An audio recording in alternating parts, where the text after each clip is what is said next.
parce que banda qui n'a été. Ozomona. Bible les autres banabiso na Matthieu 11:28. Venez à moi vous tous qui êtes fatigués, chargés. Toi na ba bitan bazo ba mikumba ba bika mikumba misusu ya ba problème té. Na ba caractère na biso, na ba défaut na biso. Ozomona. Nzambe yemoko asala nini a changer biso. Ozomona. Eza na ba tebele bazo sala musana nzambe, mais langage na bango changer té. Monoko na biso oyo epambolaka pe ekoki pe ko maudire vie ya moto. Mais est-ce que tant que lobaka makambo na yo bana na yo tango ya ona esaka ba parents ke tango yebi ko za parents yeba ko swana mwana na yo eza na ba parents belé ba bi ko swana bana te ba bi ko dialoguer na bana te o mona mwana za na problème moko boye mama longwa kuna ngata nga théâtre na ngai mais sikoyo mwana peta za na likamwa linga yebisa ya ona esi bino ba parents on donne ce qu'on a oui mais sikoyo to la kisaka bana na nzambe maloba na nzambe parce que eza na tolo barangote soko raté nini olate éducation na pas famille na bino place à mbale eza pet na classe to na école soko raté pe na école place à soka eza église ozomona église eza place à soka yango ozomona batu misusu yango bible yango nzambe alingaka batu masumu mais nzambe alinga lisumu te parce que to ya lolenge tozaleli mais to tika la lolenge tozali te mais to ya na lolenge tozali na ba mabe na biso na ba défaut na biso mais tango maloba na nzambe ezo te ya mato ezo lobama nzambe moko sani akomi kolongola déjà malema akomi kolongola kanda elongwe soni elongwe kofinga elongwe souci elongwe kobanga elongwe nyonso wana identité photo koma batu na sika bandeko na ngai parce que bible ezo lobake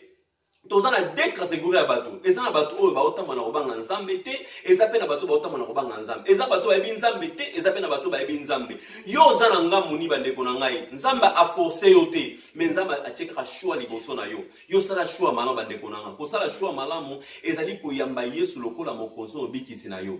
Mutu nyonso na mokili oyo alingaka baloba toujours bolamu na ye. Mutu nyonso na mokili alinga ba seka yete. Mutu nyonso alinga na mokili baloba ka malamu na bien mais bosoko olingi baloba malamu na yo mais yo ozotambola mabe. Bakoloba malamu na yo, bakoloba te. Soko oza mutu olingi peut-être mutu na za yesu ka katoka mangala kaka mais olingi baloba bolamu mais changer comportement na yo, identité sengeli changer. Identité sengeli changer. Amen. Nako pesa pe exemple moko, exemple mobali moko na mokili o te alinga toujours mwasi ya mabe. Oza mwasi pa linga mobali ya mabe te, alinga toujours bala malamu. Mobali oyo aza responsable, ça veut dire que mutu alinga eloko mabe te, alinga toujours eloko malamu. Bongo nzambe wa kele likolo pe na se, est-ce que olinga eloko mabe? Non. Aïe, aroyambo nanu na maboko ofungama mais arolinga otika lolenge moko te il faut changer il faut identité wana ya vraie identité wana et singil emoni samakati na babi na biso amen yango avana suki sana ngina lobeloko moko elo mona ngina lobeloko moko makambo na nzambe tant on tozo vivre soki toke bandeko na soki 50 to 500 temps a passé tozongi ba internet ezalaka te. Amen. Bien aimé, omoni yango na otolo bake ezana ba chrétien musu bazala chrétien ya internet. Omona mutu azana problème na ndeko moko boye habite na komeleka verser mon bible pour comprendre ka peut-être azana problème na ndeko moko boye. Obika na kombe banguna na ngai ba yo samasoni ozomona. Mais ba verser mon mais nzoka ezana ba verser pour bible ezana mbela minu mibale. Koto ozolinga pete ekata ndeko mais koto musu ezokata pe na yo moko pe moto. Ozomona. Eloko lingi ba sala ote ko sala moninga te. Ngana loba ngo toujours que omoni soki na yebisi se onanga zwa mbeli chuba ngai. Ako chuba ngai po ngam na yo ka passer. Mais soki na yebisi que yo bana ko michuba no yo moko apo chuba ngai akolinga te. Ça veut dire que muto lingi na amuto lingi ba sala e mabete. Eloko lingi ba sala ote ko sala pe moninga te. Tant to zaba na nzambe, il faut to sa tuna bolingo. Bolingo zeloko oyo, il faut yango nzokanga nyonso. Et ils ont quand nyonso. Bible zolo baboy avant souki sa Bible zolo bake Jean 3:16. Bible zolo bake quand Dieu a tant aimé le monde, il a donné son fils unique. Nzambe avant Nzambe alinga avant Nzambe alinga ki mokeli telema mingi ya mwatinda ki mwana ekolo Yesu Masia. Bien aimé au moins na bolingo et so akaka na malobate. Bolingo il faut tout mon appel action. Les locaux linga peut-être par exemple linga moi si chérie je t'aime moi ça mon je t'aime on na maloba il faut na mon appel geste ça veut dire que Yesu asoka na maloba nzambe Jésus Christ nzambe tata pardon asoka na maloba te balobi ki alinga ki telema mokili mingi ça veut dire ayebisi biso je t'aime mais asoka na je t'aime atindi biso bolingo c'est Christ lui-même bien aimé en personne. c'est Christ. Yango lobi ke biso bana nzambe to na toujours basala biso bolamu. Kozela ka bolamu te bande ko na ngai. Yango na lobi ke likambo o ezokisi yo, o e blessé yo, o ebomi yo te. Par contre epeso lisusu makasi lisusu koleka bande ko na ngai. Nzambe akoma, nzambe zolokoma. Amen. Eza pende mwana papa obeti penza sete kitoko mingi. Donc il on peut na vie sous makasi mingi za likambu ya choix au point no lobeli penza ya choix que na vie na biso o photo e ba ko sala choix ya malamu. Soko sana besoin makamba malamu e na vie na yo e ba pe ko sala choix ya malamu parce que eloko makamio so sana kata mokili oyo po comme pas na yo po yo pratiquant go fosa no choix eza ngamba choix soko poni malamu ko sala malamu soko poni mabe ko sala mabe donc ko répondre mabe ko sala caractère mabe ko sala eza pe choix donc soki yo lingo sala bongo o za bongo mais soko ndimo koma moto pe ya bolingo moto malamu ko sala pe ndenge mususu yango pona ngona ngi to tanga na Ephésiens 5 chapitre 1 à 2 amen na Ephésiens 5 1 à 2 ba ebisi biso bobalobi. Devenez donc des imitateurs de Dieu, amen. Comme des enfants bien-aimés, et marchez dans la charité, à l'exemple de Christ, qui nous a aimés et qui s'est livré lui-même à Dieu pour nous comme une offrande et un sacrifice de bonne odeur. Amen. Ozomona donc kuna bazoye biso balobi ni to koma ba imitateur omoni pona ko imiter on peut s'appeler dans ba choix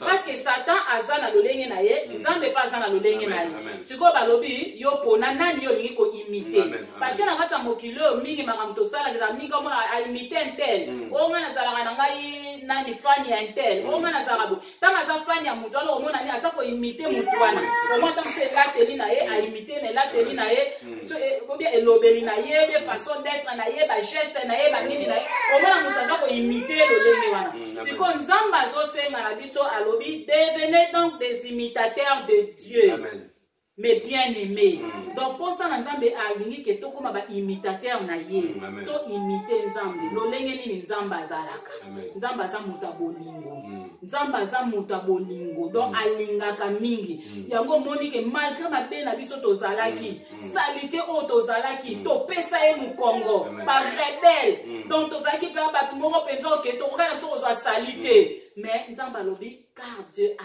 tant aimé le monde donc tellement alingaki quand le temps to zalaki na ya salité yango ndeko na ngata msokolo ba anga na za trop sale que nzambe kuta linganga ngape ya modèle na vivaka na salité o na poto est-ce que nzamba linganga nzamba lingaka yo ma sœur nzamba lingaka yo mon frère kaka le temps o yo za nango wana mais siko nzamba za ko si limiter wana te ke yo tika la na salité wana non azana besoin que état na yo échanger identité na yo échanger okoma na lolenge na ye yango siko pokoma na lolenge na ye azoyebisa yo ya liboso yambana no ye liboso na bombo na yo lokola mokonzi pe mobikisi na sima ya koyamba alingi siko donc o crucifier chair na yo donc boma nzoto na yo boma ba désir charnel boma ba posa ya nzoto makambo etinda kaona mabe makambo etinda kaona koyokisa muninga pasi makambo emema kaona ba via mabe nzamba alingi o boma yango o crucifier chair na yo ndenge Yesu Masia babaka ke le kulusu donc nzoto na yo ezala crucifié et na sima ya crucifixion nzamba alingi pokoma siko imitateur na ye banda ko imiter ye donc modèle na yo tope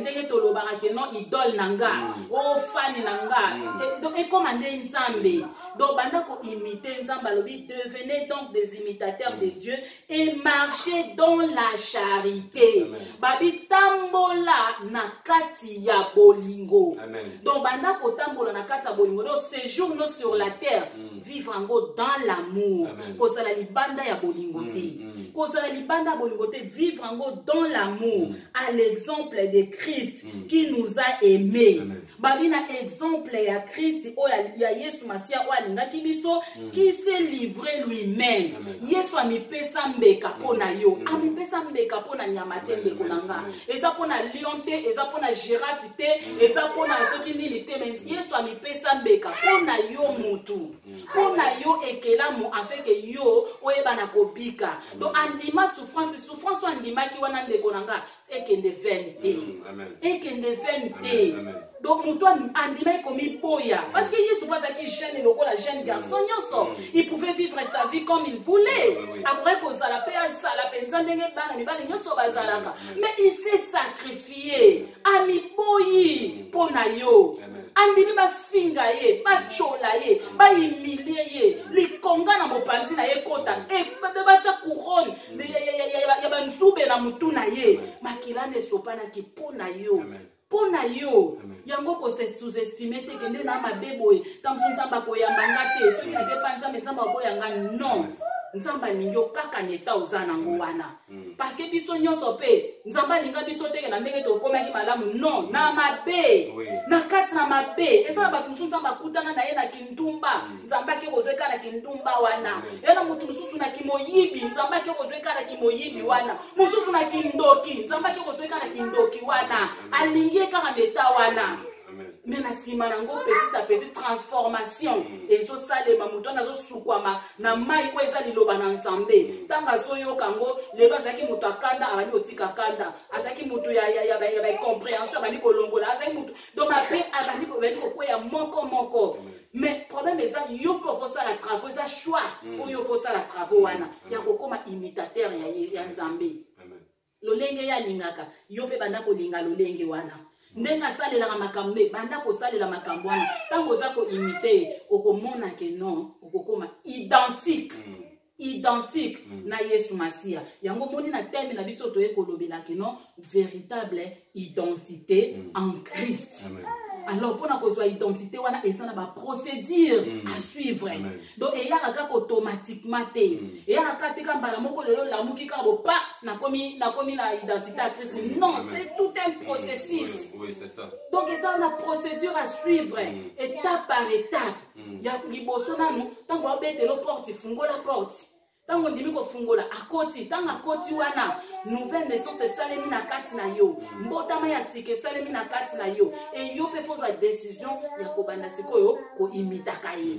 na makambo azoloba ntango bazotangisa biso boye koinea mabe obandi kobundana tika koina nayebi ke eza facile te mais petit à petit te nakoyina lisusu te nakoyina nanga lisusu te eloko bona bandaye kosala lokuta pona Yesu na okosa te donc soki ata par erreur lokute bimi omona kati na okimi eza te obandi ko se sentir mal à l'aise poni na kosaki yango pona mwana na nzambe lisumu isekelezaka libaku donc ezala eloko moko te ke oprépare yango ezala eloko moko te ke ovivaka na kati na yango non lisumu pona mwana na nzambe il faut comme les gens qui ya libaku qui accidentellement pas on se retrouve ayi na kosi au mona que tant pour so na kimie ko za pété si tant ko réparer na nzambe ko senga pardon donc sentir vraiment paix intérieure et koti c'est ça tant ko bandi ko sentir makamande ngwana nde bandi ko latsa ka mtuko ko mukoma mwana na nzambe mais so ça mutu tango sala kana lisumu oza à l'aise oza na kimia c'est que na nos identité ya Yesu Masia ti c'est que vraiment yo na no penza o fungole Yesu Masia mate Yesu na koti te na kati na yo ozomona mais soki na kati na yo bani ko sentir ba pasi moko boyeke